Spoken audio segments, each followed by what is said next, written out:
والسلام على رسوله الأمين أما بعد أعوذ بالله من الشيطان الرجيم بسم الله الرحمن الرحيم يا أيها الذين آمنوا اتقوا الله حق تقاته ولا تموتن إلا وأنتم مسلمون يا أيها الناس اتقوا ربكم الذي خلقكم من نفس واحدة وخلق منها زوجها وبث منهما رجالا كثيرا ونساء واتقوا الله الذي تساءلون به والأرحام إن الله كان عليكم رقيبا يا أيها الذين آمنوا اتقوا الله وقولوا قولا سديدا يصلح لكم أعمالكم ويغفر لكم ذنوبكم ومن يطع الله ورسوله فقد فاز فوزا عظيما قال الله سبحانه وتعالى فويل للمصلين الذين هم عن صلاتهم ساهون الذين هم يراءون قال رسول الله صلى الله عليه وسلم العهد الذي بيننا وبينهم الصلاة فمن تركها فقد كفر الحديث أو كما قال رسول الله صلى الله عليه وسلم. تمام تعریف ہر قسم کی بڑائی اور کبریائی ظاہری باطنی نعمتیں اسی ایک اللہ رب العالمین کی جانب سے ہیں جو اللہ تبارک و تعالی ساری کائنات کا اکیلا خالق، اکیلا مالک اور وہی اکیلا حقیقی معبود ہے. اس کے سوا کوئی ذات عبادت کے لائق نہیں ہے. عظیم اس کی شان ہے، پیارے اس کی صفات ہیں، پیارے اس کے نام ہیں، بے عیب اس کی صفات ہیں، اس کے جیسا کوئی نہیں ہے. سبحان اللہ و بحمدہ سبحان اللہ العظیم.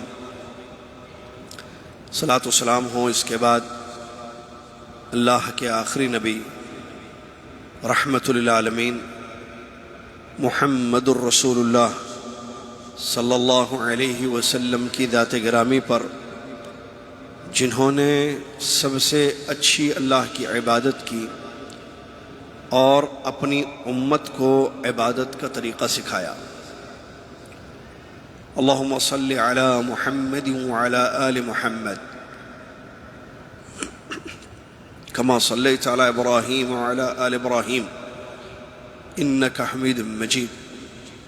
اللہم بارک علی محمد وعلی آل محمد كما باركت على إبراهيم وعلى آل إبراهيم إنك حميد مجيد.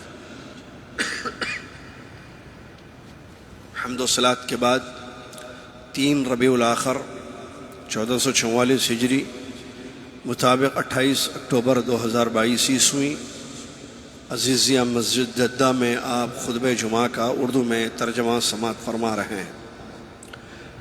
آج جس موضوع پر خطبہ ہوا وہ ہے نماز کی، صلاح کی اہمیت. صلاح جس کو اردو میں نماز کہا جاتا ہے،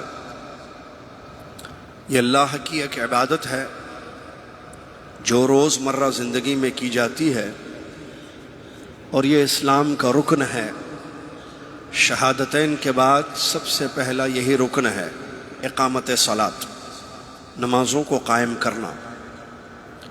اللہ تعالیٰ نے انسان کو اس لیے پیدا کیا ہے کہ وہ عبادت کرے، اور جو دوسری مخلوق ہے جنات، ان کی بھی عبادت ان کی بھی زندگی اسی لیے ہے کہ وہ اللہ کی عبادت کریں.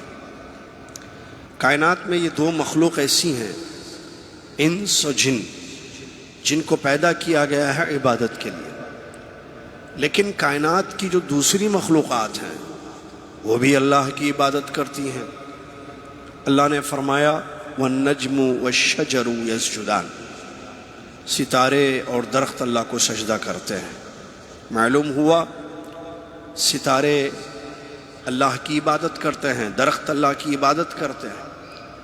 ایک جگہ اللہ نے فرمایا وَإِن مِّن شَيْءٍ إِلَّا يُسَبِّحُ بِحَمْدِ وَلَكِن لَا تَفْقَهُونَ تَسْبِيحَهُ، کائنات کی ہر شے اللہ کی تسبیح بیان کرتی ہے لیکن تم اس کو سمجھتے نہیں ہو۔ اس سے معلوم ہوا دنیا کی ہر مخلوق اللہ کی عبادت کرتی ہے، لیکن ہم کو سمجھ میں نہیں آتا ہے کہ وہ کیسے اللہ کی عبادت کرتے ہیں۔ انسان کو حکم ملا ہے سب سے پہلے کہ وہ اللہ کی عبادت کرے۔ اللہ نے فرمایا یا ایھا الناس اعبدوا ربکم الذی خلقکم والذین من قبلکم لعلکم تتقون، اے دنیا کے لوگوں عبادت کرو اپنے رب کی جس نے تم کو اور تم سے پہلے لوگوں کو پیدا کیا۔ تو معلوم ہوا عبادت زندگی کا مقصد بھی ہے، رب کا پہلا حکم بھی ہے، اور قیامت کے دن سب سے پہلے جس عبادت کے بارے میں سوال ہوگا وہ نماز ہے۔ اچھا، اللہ تعالیٰ کی جو عبادت ہے وہ ایک طرح سے نہیں ہوتی ہے بلکہ اس کے انواع و اقسام ہیں۔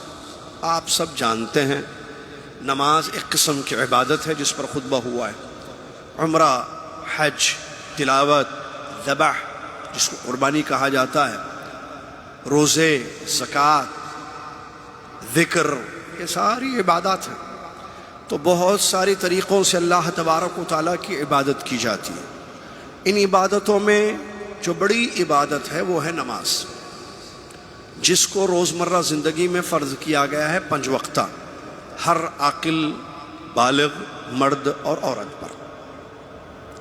آپ دیکھیں اسلام کے جو 5 ارکان ہیں، لا الہ الا اللہ محمد رسول اللہ کی گواہی، اس کے بعد نماز قائم کرنا، رمضان کے روزے، حج بیت اللہ کا، پھر زکوٰۃ۔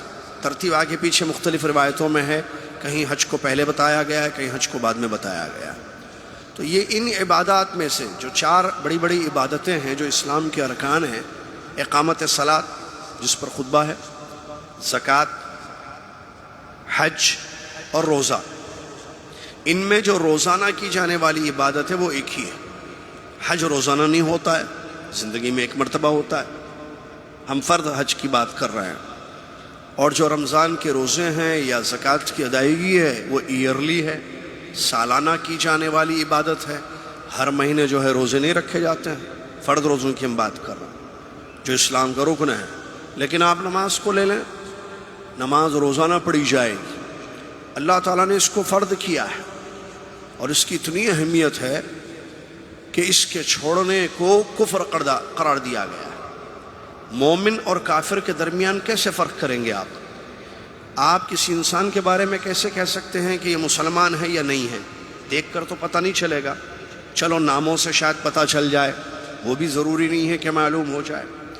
لیکن اگر آپ کو پتہ کرنا ہے کہ فلاں شخص دائرہ اسلام میں ہے یا نہیں ہے، مومن ہے یا نہیں ہے، آپ دیکھیں اگر اذان ہو رہی ہے، وہ مسجد کو جاتا ہے، نماز پڑھتا ہے، تو اس کا مطلب وہ مسلمان ہے۔ اذان ہو رہی ہے، وہ مسجد کو نہیں جاتا، نماز نہیں پڑھتا، اس کا مطلب وہ مسلمان نہیں ہے۔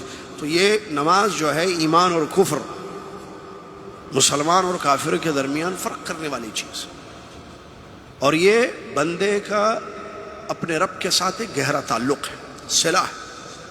یہ صلہ باقی رہے گا تو تعلق باقی رہے گا، یہ کڑی ٹوٹ جائے گی تو تعلق ختم ہو جائے گا۔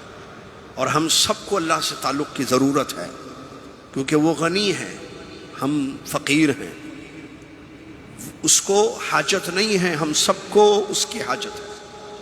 تو ہم کو قائم رکھیں جو صلاح ہے، نماز۔ اور بالخصوص آج جو خطیب صاحب نے زور دیا یا جو حدیثیں روایت کی یا بیان کیا، وہ جماعت کے ساتھ نماز پڑھنا۔ نماز کی بھی کتاب الصلاح ایک بڑا چیپٹر ہے جو کتاب الطہارہ کے بعد عام طور پر محدثین رحمہم اللہ اپنی کتابوں میں ذکر کیے ہیں۔ طہارت کے بعد صلاح، اس لیے کہ بغیر طہارت کے، بغیر پاکی صفائی کے یا وضو کے نماز نہیں ہوتی ہے، اس لیے طہارت کے مسائل بیان کیے گئے جس کا روزوں نماز سے تعلق ہے۔ پھر اس کے بعد نماز کے مسائل، اس میں کئی قسم کی نماز ہے۔ ابھی 2 دن پہلے آپ کو پتہ ہے صلاۃ الکسوف پڑھی گئی، جس کو سورج گہن کی نماز کہا جاتا ہے، وہ بھی ایک قسم کی نماز ہے۔ تو ایسے نمازیں بہت ساری ہیں، لیکن جو بات بتائی گئی ہے خطبے میں خاص طور سے، وہ ہے فرض باجماعت نماز۔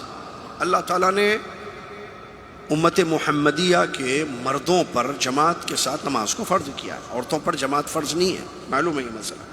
مردوں پر جماعت فرض ہے، 5 وقتہ فجر، ظہر، عصر، مغرب، عشاء ضروری ہے کہ وہ پڑھیں۔ وَارْكَعُوا مَعَ الرَّاكِعِينَ، اقیموا الصَّلَاۃ، بہت ساری آیتیں ہیں۔ رکوع کرنے والوں کے ساتھ رکوع کرو، نماز قائم کرو، زکوٰۃ ادا کرو۔ تو 5 وقتہ جماعت کے ساتھ نماز پڑھنا مردوں پر واجب ہے، اور اس کی بہت زیادہ تاکید اور اہمیت آئی ہے۔ اس کا اندازہ لگائیں اللہ کے نبی صلی اللہ علیہ وسلم کی اس حدیث سے، جس حدیث شریف میں پیارے نبی صلی اللہ علیہ وسلم نے فرمایا، میں نے ارادہ کیا، نبی صلی اللہ علیہ وسلم فرماتے ہیں میں نے ارادہ کیا کہ میں نماز قائم کرنے کے لیے ایک انسان کو کہوں، یا دوسری روایت میں ہے کہ اذان ہو، اقامت ہو، اور میں کہوں کہ فلاں تم نماز پڑھاؤ، کہ نماز، کیونکہ پیارے نبی صلی اللہ علیہ وسلم خود امام ہیں، لیکن آپ کا ارادہ کیا ہوا کہ ایک بار میں ایسے کروں کہ کسی اور سے کہوں کہ تم نماز پڑھاؤ، اور میں جاؤں محلے کے ان گھروں کی طرف، یا ان گھروں کو جاؤں جو گھر والے مسجد آ کر جماعت کے ساتھ نماز نہیں پڑھتے۔ اچھا، کس پر ہے جماعت فرض؟ ابھی ہم نے سنا مردوں پر، تو وہ مرد جو گھر سے نکل کر مسجد آ کر نماز نہیں پڑھتے، میں ان گھروں کی طرف رخ کروں اور ان تمام گھروں کو جلا ڈالوں جو گھر والے مسجد آ کر نماز نہیں پڑھتے۔ لیکن چونکہ گھر میں خواتین ہوتی ہیں جن پر جماعت فرض نہیں ہے، گھر میں بچے ہوتے ہیں چھوٹے جن پر نماز ہی فرض نہیں ہے، ان کا خیال کرتے ہوئے پیارے نبی صلی اللہ علیہ وسلم نے اپنے ارادے کو ترک کر دیا۔ بہت بڑی حدیث ہے یہ، جلا دینا۔ آپ کو معلوم ہے کسی چیز کو جلانے کا اختیار نہیں ہے ہم لوگوں کو۔ آپ کو کوئی تکلیف دہ چیز نظر آئے آپ اس کو مار دیجئے، لیکن جلانا نہیں ہے۔ جلانا اللہ کا کام ہے۔ اللہ تعالیٰ جہنمیوں کو جہنم میں جلائے گا، دوزخیوں کو دوزخ میں جلائے گا۔ یہاں جماعت کے ساتھ نماز کی اہمیت کا اندازہ لگائیے۔ ہمارے پیارے نبی صلی اللہ علیہ وسلم، کون نبی صلی اللہ علیہ وسلم؟ جو رحیم تھے۔ آج ہی دعویٰ سینٹر میں ہم نے ایک حدیث پڑھی کتاب ادب المفرد میں، انس بن مالک رضی اللہ تعالیٰ عنہ فرماتے ہیں کان النبی صلی اللہ علیہ وسلم رحیما، ہمارے نبی صلی اللہ علیہ وسلم بڑے رحیم تھے، اور اللہ نے خود گواہی دی، آپ تو سارے جہان والوں کے لیے رحمت بن کر آئے تھے۔ اللہ نے فرمایا انا ارسلناک رحمۃ للعالمین، ہم نے آپ کو، یعنی محمد صلی اللہ علیہ وسلم، آپ کو سارے جہان والوں کے لیے رحمت بنا کر بھیجا ہے۔ یہ ہمارے رحیم نبی، رحم دل نبی۔ ایک حدیث ہم نے ادب المفرد میں پڑھی آج، کتنے رحم دل تھے دیکھیے۔ ایک مرتبہ کیا ہوا، حدیث صحیح ہے، آپ کو کہا جاتا ہے کہ دعوت سینٹر آئیے حدیثیں سنیں، لیکن آتے نہیں ہیں آپ لوگ، مطلب کچھ آتے ہیں، بہت سارے لوگ نہیں آتے ہیں، کچھ آتے ہیں۔ ایک مرتبہ انس رضی اللہ تعالیٰ واقعہ بیان کرتے ہیں کہ نبی، وہی ہے حدیث جس میں انس رضی اللہ تعالیٰ نے فرمایا کہ ہمارے نبی صلی اللہ علیہ وسلم بڑے رحیم تھے۔ اس میں کہتے ہیں کہ ایک مرتبہ کیا ہوا، اقامت کہی گئی نماز کے لیے، نبی صلی اللہ علیہ وسلم آگے بڑھ رہے تھے امامت فرمانے کے لیے۔ ایک عرابی نے، بدو نے نبی صلی اللہ علیہ وسلم کا کپڑا پکڑا اور کہا کہ میرا ایک کام ہے جو پورا نہیں ہوا ہے، آپ چلیں میرے ساتھ، میرا ایک کام ہے جو پورا نہیں ہوا ہے اور میں ڈرتا ہوں کہ وہ بھول جاؤں گا، آپ چلیں میرا وہ کام پورا کر دیں۔ پیارے نبی صلی اللہ علیہ وسلم اس کے ساتھ چلے گئے۔ اقامت کے بعد اقامت کے بعد نبی صلی اللہ علیہ وسلم چلے گئے، اس کا کام ہو گیا، پھر تشریف لائے، آپ نے امامت فرمائی۔ اس حدیث کو امام بخاری رحمۃ اللہ علیہ نے ادب المفرد میں ذکر کیا۔ اس سے کیا معلوم ہوا، ہمارے نبی صلی اللہ علیہ وسلم کتنے رحم دل تھے۔ یہاں جو جماعت کے بارے میں جو حدیث آپ کے سامنے ابھی پڑھی گئی، اس حدیث میں یہ ہمارے رحیم نبی اتنے رحم کرنے والے، لوگوں کا خیال کرنے والے پیارے نبی محمد صلی اللہ علیہ وسلم کیا ارادہ فرما رہے ہیں کہ لکڑیاں جمع کریں، لکڑیوں کو آگ لگائیں، وہ آگ لے کر جائیں ان گھروں کی طرف جو گھر والے مسجد آ کر جماعت کے ساتھ نماز نہیں پڑھتے، ان گھروں کو جلا ڈالیں، وہاں جو مرد سو رہے ہیں یا نہیں آئے مسجد کو، ان کے ساتھ گھروں کو جلا ڈالیں۔ اس کا نبی صلی اللہ علیہ وسلم نے ارادہ کیا۔ پھر کیوں نہیں جلا دیے گھر؟ چونکہ وہاں جیسا کہ بتایا ہم نے، وہاں عورتیں ہوتی ہیں جن پر جماعت فرض نہیں ہے، اور بچے ہوتے ہیں جن پر جماعت فرض نہیں ہے، اس لیے آپ نے اس ارادے کو ترک کر دیا۔ اس سے کیا معلوم ہوا؟ جماعت کے ساتھ نماز کی اہمیت۔ کوئی کام، دیکھیں کام سب کے ہیں، خطیب صاحب نے بڑے اچھے الفاظ بیان کیے۔ لوگ جماعت چھوڑ دیتے ہیں، کیا وجہ ہے بھائی؟ یا تو میچ چل رہا ہے ڈیلے کرتے ہیں، بھائی میچ ختم ہو جائے گا پھر جماعت کے ساتھ نماز پڑھ لیں گے۔ لوگ جو ہے کوئی ضروری کالز کے لیے، ایک ضروری کال آ گیا تھا، جماعت چلے گی، کال پہ لگے تھے، جماعت شروع ہونے سے پہلے وہ کال لمبی ہو گئی تو کیا ہوا؟ نماز ختم ہو گئی جماعت، اور معلوم تھا جماعت وقت ہے نماز کا، ڈیلے کر دیا اس کو۔ کیوں؟ کال ضروری تھا۔ بعض لوگ میٹنگز کے لیے، بعض لوگ نعوذ باللہ من ذالک فلموں کے لیے جو حرام کام ہے، گانے بجانے یا سیریلز کے لیے جماعت کو ڈیلے کر دیتے ہیں۔ ان لوگوں کے دلوں میں اللہ کی کیا قدر ہے؟ ایک بڑا اچھا قول امام حسن بصری رحمۃ اللہ علیہ کے خطبے میں پیش کیا گیا۔ مشہور تابعی ہیں حضرت امام حسن بصری رحمۃ اللہ علیہ، وہ کہتے ہیں اگر تم جاننا چاہتے ہو کہ تمہارے دل میں اللہ کی کتنی قدر ہے تو تم یہ دیکھو کہ تمہارے دل میں نماز کی کتنی قدر ہے۔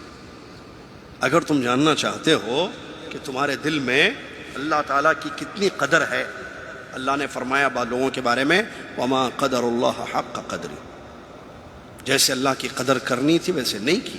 اللہ کی قدر کرنا، اللہ ہے، خالق ہے، رازق ہے، مالک ہے، سب کچھ ہے۔ اگر آپ دیکھنا چاہتے ہو کہ آپ کے دل میں اپنے رب کی کتنی قدر ہے تو آپ نماز کو دیکھو۔ نماز کی قدر زیادہ ہے، پابندی ہے، تو اس کا مطلب اللہ کی قدر آپ کو زیادہ ہے، نہیں ہے تو پھر نہیں۔ لا الہ الا اللہ۔ لہٰذا انسان اپنا احتساب کرے، اپنے نفس کا جائزہ لے۔ دیکھیے ہم سب سمجھدار ہیں، سب کو معلوم ہے نماز، اس کی اہمیت، اس کی فرضیت، جماعت کے ساتھ نماز پڑھنا، اس کا اجر، اس کا ثواب جو حدیثوں میں 25 درجہ یا 27 درجہ مختلف روایتیں آئی ہیں جو بیان کیا گیا، سب کو معلوم ہے۔ ایک بات سمجھ میں نہیں آتی ہے، غور کریں آپ، کوئی چیز نماز سے اہم ہے؟ دیکھیے بعض مستثنی چیزیں الگ ہیں، شریعت نے خود اجازت دی۔ آپ کو شدید نیند کا غلبہ ہے، نہیں سو پائے آپ سو کر بعد میں پڑھ لیں، ایک الگ کیس۔ آپ کو واش روم جانا ہے، پیٹ میں تکلیف ہو رہی ہے، یا واش روم جانا ہے، یا سخت بھوک لگی ہوئی ہے، یہ الگ کیسز ہیں جہاں شریعت نے ہمیں تعلیم دی ہے کہ ٹھیک ہے آپ دستر تیار ہے، کھانا کھا لیجئے، پھر پڑھ لیجئے، اپنی بھوک ختم کر لیجئے، واش روم جانا ہے، اپنی ضرورت کو پورا۔ یہ ہم ان کی بات نہیں کر رہے ہیں، یہ الگ مسئلے ہیں جو اپنی جگہ ہیں، اس کا انکار نہیں ہے، لیکن بات عمومی طور پر ہو رہی ہے۔ نہ آپ کا نیند کا کوئی ایشو ہے، نہ بیماری ہے، کہ ایسی بیماری کہ جس سے آپ تکلیف ہو رہی ہے آپ کو نماز میں، یا جانے سے جو ہے ہو سکتا ہے آپ کی بیماری دوسروں، ٹھیک ہے، یہ الگ کیسز، ہم ان کی بات نہیں کر رہے ہیں، یا واش روم وغیرہ۔ جنرلی طور پر کون سی چیز ایسی ہے ہماری زندگی میں جو نماز سے زیادہ ہے؟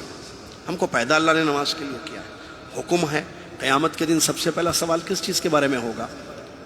نماز ہی۔ اللہ کے نبی صلی اللہ علیہ وسلم فرماتے ہیں اول ما یسأل بہ العبد یوم القیامہ الصلاۃ، قیامت کے دن سب سے پہلے اللہ تعالیٰ جس کے بارے میں پوچھے گا وہ نماز ہے۔ یہ درست، تو اس کے بعد کے جو سوالات آگے جو مسائل ہیں وہ ٹھیک ہوں گے، یہیں گڑبڑ اگر ہو گئی تو اس چیز کو، اہمیت کو سمجھیں۔ دیکھیے انسان کی زندگی میں جس چیز کی جتنی اہمیت ہوتی ہے اس کو اتنے اچھے طریقے سے ادا کرتا ہے۔ ہمارے پاس ڈیوٹیوں کی اہمیت ہے یا نہیں ہے؟ سب کے پاس ہے۔ آپ بولیے کسی کو، آپ عام طور پر دیکھیے کوئی آپ کو ڈنر سیٹرڈے نائٹ دعوت نہیں دے گا، کیوں؟ سنڈے صبح ڈیوٹی ہے۔ ساری دعوتیں جو آتی ہیں جمعرات کی رات میں ہی آتی ہیں، بعض لوگ جمعے کی رات میں بھی نہیں دیتے دعوت۔ کیوں بھائی؟ نہیں، لیٹ ہو جائے گی، صبح آفس کا مسئلہ ہو جائے گا۔ اتنا خیال ہے آفس کا، نماز فجر کا خیال نہیں ہے، عصر کا، ظہر کا، مغرب کا، عشاء کا خیال نہیں ہے۔ انسان کی زندگی، ہمارے پاس پیسوں کی اہمیت ہے، ہم لیٹ نہیں پہنچتے، کیوں؟ سیلری کٹ کر دی جاتی ہے، ہم لیٹ نہیں پہنچتے۔ بعض لوگ بیمار ہو کر بھی ڈیوٹیاں کرتے ہیں، کیوں؟ سیلری۔ بعض لوگ ایکسٹرا ڈیوٹی کرتے ہیں، کیا بولتے ہیں اس کو، اوور ٹائم. کیوں؟ پیسے چار پیسے زیادہ ملیں گے، میری کچھ ضرورت پوری ہو جائے گی. ہمارے پاس اہمیت ہے پیسوں کی تو ہم نے اوور ٹائم بھی ایکسیپٹ کر لیا. ہم جو ہے زیادہ محنت کر رہے ہیں. کیوں؟ پیسے. ہمارے پاس ایجوکیشن کی اہمیت ہے تو ہم بچوں کو نماز کے لیے نہیں کہتے لیکن اسکول برابر بھیجیں گے. ہم ان کا ٹیوشن مس نہیں ہوگا، ان کا اسکول نہیں مس ہوگا. اگر بس نہ آئے خود، اگرچہ ڈیوٹی کو تاخیر ہو رہی ہے، خود جا کر چھوڑ کر آئیں گے یا اس کا بندوبست کر دیں گے. ہے یا نہیں؟ یہ پریکٹیکل چیزیں لائف میں ہماری. کیوں بھائی؟ ہمارے پاس ایجوکیشن کی اہمیت ہے. Education education education education. ٹھیک ہے بھائی. نماز، ہمارا بچہ نماز نہیں پڑھ رہا ہے، ہماری بچیاں نماز نہیں پڑھ رہی ہیں. ہمارے پاس کھانے کی اہمیت ہے. ایک مرتبہ وائف اگر نہ پکائے تو پھر گھر میں جو ہے قیامت برپا کر دیتے ہیں. لیکن یہی وائف، یہی بیوی اگر نماز چھوڑ دے تو ہمیں کوئی پرواہ نہیں ہے اس کی. نہ ہم کو پتہ ہے کہ وہ پڑھ رہی ہے نہیں پڑھ رہی ہے. کیوں؟ کہ ہم نہیں چاہتے کہ وہ جہنم سے بچے. ہماری بیوی ہے، ہمارے بچے ہیں.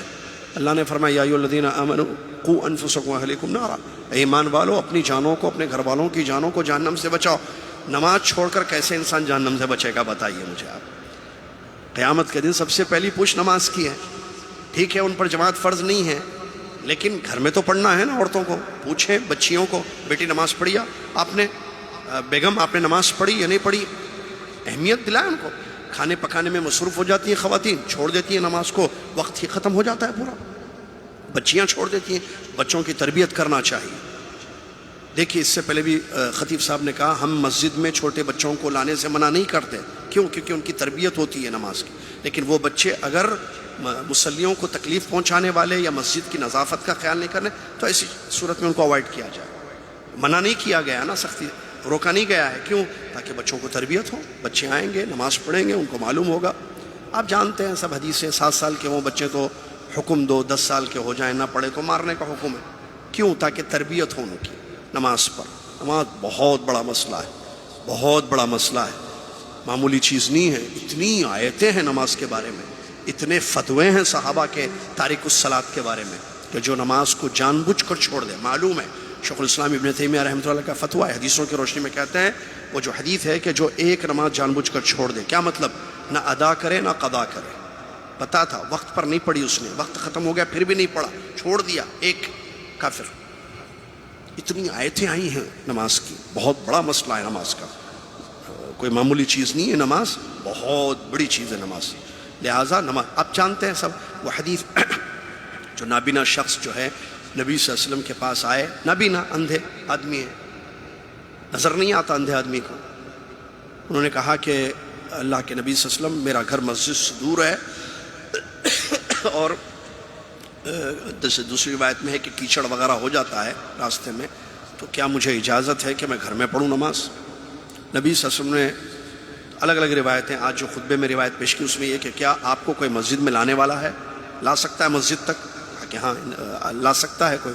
تو کہا کہ پھر تو آنا ضروری ہے. یا نبی صلی اللہ علیہ وسلم نے فرمایا کہ کوئی رخصت نہیں ہے تمہارے لیے، کوئی چھوٹ نہیں ہے کہ آپ گھر میں پڑھو. نابینا شخص کو چھوٹ نہیں ہے کہ وہ گھر میں پڑھ لیں. تو ہم بینائی رکھتے ہوئے چلتے پھرتے لوگ کیسے ہمارے لیے چھوٹ ہے کہ ہم جماعت کو ترک کر دیں؟ ہرگز نہیں. اس کی بہت زیادہ اہمیت ہونی چاہیے، ایک اہتمام ہونا چاہیے. میں کہوں سب سے اچھی چیز پتہ ہے سب کو، فونوں میں ٹائمنگز ہے، گھڑیاں ہیں ہمارے پاس. ہم کو معلوم ہے کہ عصر کی اذان کتنے بجے ہے، عشاء کی اذان کتنی بجے. اذان سٹاپ ایوری تھنگ، ساری چیزیں روک دیجیے. آپ کون کیا کرے گا؟ سب سے ضروری چیز یہی ہے. اذان کے ساتھ ساری چیزیں، meeting stop, conversation stop, chatting stop, calling stop, سب روکیے. اگر کھیل رہے بھی روک دیجیے. اذان خلاص. اذان کے بعد آپ کو مسجد جانا ہے تاکہ جماعت کے ساتھ نماز پڑھ لیں. اور قدم قدم پر آپ کو نیکیاں ہیں، دنیا اور آخرت کی نیکیاں، بہت زیادہ نیکیاں ملیں گی، اجر ملے گا. وہ تو اپنی جگہ ہے، فضائل اس کے، اس میں یہاں بات فرض اور اہمیت کی ہے. اللہ کے نبی صلی اللہ علیہ وسلم کے جو صحابہ تھے ان کی زندگیوں کا مطالعہ کیجیے، دیکھیے کتنا اہتمام تھا ان کی زندگیوں میں نماز کا. کبھی کسی کے بہت سارے اقوال ہیں جو بعض تابعین وغیرہ کے اقوال آتے ہیں. میں پتہ نہیں کتنے سال زندگیاں گزاری انہوں نے کہا کبھی میں نے کسی کی گردن نہیں دیکھی نماز میں. یاد ہے نا آپ کو ایک واقعہ؟ کیا مطلب گردن نہیں دیکھی؟ پہلی صف. کبھی میں نے مسجد میں کسی کی نماز میں گردن ہی نہیں دیکھی. مطلب پہلی صف کے سامنے کوئی صف نہیں ہوتی ہے، امام ہوتا ہے بس، سامنے کس کی گردن دیکھیں گے؟ یہ مطلب ہے اتنا اہتمام. آدمی اپنے آپ کو پابند کر لے تو پابندی ہو جاتی ہے. بھائی ابھی سے بسم اللہ شروع کیجئے یہاں سے جاتے ہوئے. بھائی آج سے کوئی نماز میں جماعت کے ساتھ نہیں چھوڑوں گا, خلاص. جا کے گھر میں ابھی گھر جائیں گے نا یہاں سے سب لوگ, اپنی بیویوں کو بولنا وقت پہ نماز پڑھنا, وقت سختی کے ساتھ وقت پر نماز پڑھنا. بچوں کو بتا دیں, اپنی اولاد کو بتا دیں, ٹائم پر نماز ڈیلے نہیں, نماز نہیں. اللہ تعالیٰ سمجھنے کی توفیق عطا فرمائے. جب نماز پابندی سے ہوگی یہ ایمان کی علامت ہے, مومن کی پہچان ہے, متقی کی پہچان ہے. جب نماز سے ہوں گی اللہ تعالیٰ سارے مسئلے حل کرے گا انشاءاللہ, کیونکہ وہ بڑا رب خوش ہو جائے گا. جب بڑا کریم رحیم فعال لما یرید رب ہم سے خوش ہو جائے گا, ہمارے دنیا کے سارے کام بن جائیں گے انشاءاللہ. یہ بات یاد رکھیے, وہ تدبیر کرتا ہے, مدبر ہے. کوئی کام ایسا نہیں ہوگا جو نہیں بنے گا, بشرط ہے کہ اس کو راضی کریں, اس کو خوش کریں. اور اس کا اچھا طریقہ یہ ہے کہ آپ اس کی عبادت ویسے کریں جیسے کرنا چاہیے, اور نماز کا طریقہ سیکھیں, صحیح طریقے پر پڑھیں.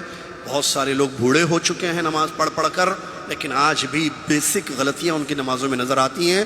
بلکہ مزید افسوس کے ساتھ یہ کہنا پڑتا ہے, نماز سے پہلے ان کے وضو کو اگر آپ دیکھ لیں, ان کی زندگیاں ختم ہو رہی ہیں, بڑھاپا آ چکا ہے, لیکن وضو جیسے ایک چھوٹی عبادت جو نماز کی کنجی مفتاح ہے, اس میں آپ دیکھیں گے کہ وضو میں غلطیاں کرتے ہیں, نماز میں بہت ساری فاحش غلطیاں کرتے ہیں. کیوں؟ کیونکہ انہوں نے اس عبادت کو سیکھا نہیں کہ اس عبادت کو صحیح طریقے سے کیسے کیا جائے. اگر دو چیزیں زندگی میں نہیں سیکھے تو کچھ بھی نہیں سیکھے. ایک ہے عقیدہ, دوسرے ہے احکام, فقہی مسائل.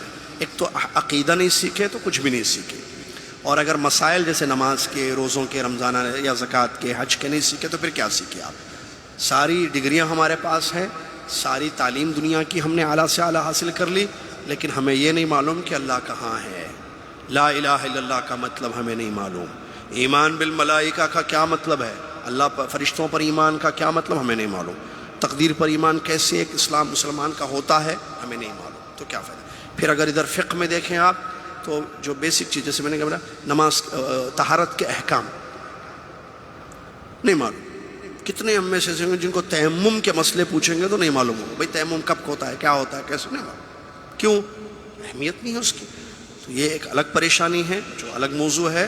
ایک تو نماز نہیں پڑھنا ایک موضوع بڑا مسئلہ, اور دوسرا بڑا مسئلہ کہ تفقہ فی الدین یا بیسک نالج دین کی نہیں ہے, جو کہ ہر مسلمان کو ہونی چاہیے کہ وہ کیسے اللہ کی عبادت کرے صحیح طریقے سے, تاکہ اللہ اس کی عبادت کو قبول کر لے اور اس عبادت کا اجر اس کو ملے. یاد رکھنا, اللہ کی عبادت کی سے زندگی خالی ہوگی تو بربادی ہے, اور عبادت اگر ویسے نہیں کی جائے گی جیسے اللہ چاہتا ہے تو وہ قبول نہیں ہوگی, اور وہ عبادتیں جو قبول نہیں ہوتی ہیں ان پر اجر نہیں ملتا ہے. اللہ تعالیٰ سمجھنے کی توفیق عطا فرمائے. اللہ تعالیٰ ہم سب کو نماز کا باجماعت مردوں کو پابند بنا دے, ہماری خواتین ہمارے بچوں کو اللہ ہمیں تربیت کرنے کی اور نمازی ان کو بنانے کی توفیق عطا فرمائے. آمین. وآخر دعوانا باللہ رب العالمین. السلام علیکم ورحمۃ اللہ وبرکاتہ. جزاکم اللہ خیر. کفارۃ المجلس. سبحانک اللہم وبحمدک اشہد ان لا الہ الا انت استغفرک واتوب الیک.